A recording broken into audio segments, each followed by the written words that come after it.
Welcome to a summary of what we covered on day one. We started day one by defining what learning was, and in that session, we discovered that learning is a process of number one, gaining new skills, and also it's a process of gaining knowledge, it's a process of gaining understanding, and it's a process of gaining values. Very important.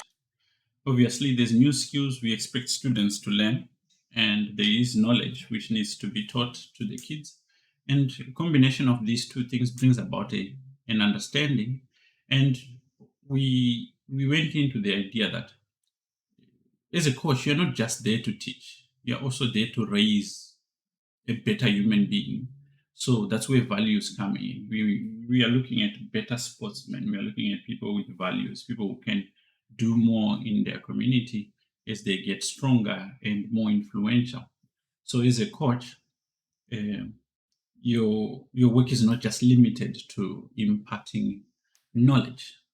After that, we went into barriers to study. Obviously, as you saw, gaining understanding and knowledge is part of um, studying, and we went into the idea that your first barrier to learning is a person who assumes already they know. So you're not going to be able to teach that person anything. So you need to make sure that that's sorted before getting to the next step, which is barriers to actual study. And we identified three areas where people can fail in study. One was lack of mass. This is when the example of something or the presence of the item being spoken about is not presented. So the person never actually sees the actual item.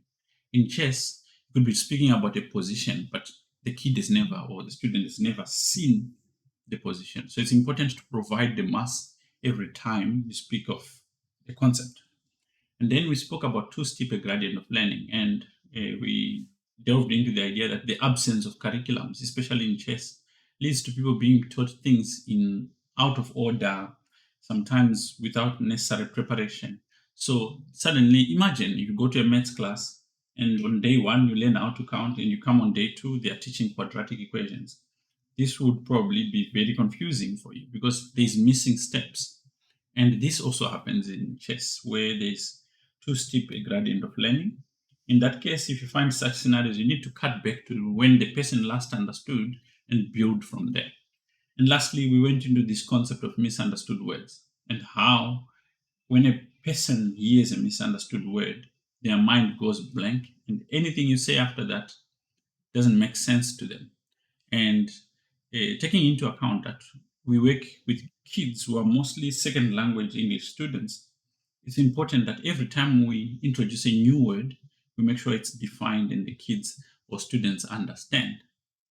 After we finished these barriers to study, we went into communication and covered the different parts of communication, from intention, what a person wants to say, attention, the person who's supposed to receive the communication paying attention, duplication, the person getting exactly what you intended, acknowledgement, the person making you aware that they got it, and the process reversing and starting again to become two-way communication.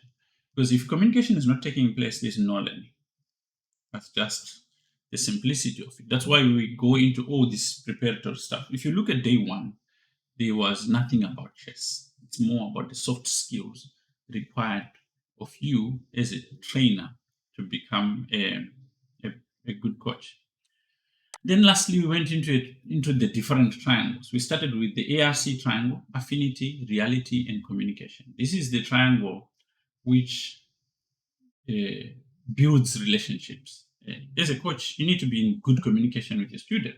But if the student doesn't like you, which is affinity, it's going to be tough to get in the communication and the agreements for learning to take place. So we find that this triangle can be entered at any point. Through communication, you can find points of agreement which increase the degree to which you get along. And that's what you as a coach are trying to do. You're trying to get rapport with the student so that you are in good communication and learning can take place. Then we went into KRC: knowledge, responsibility, and control. The best way to think about this is think of someone trying to control a vehicle. If they have no knowledge of the vehicle, they can't be responsible for it and they can't control it.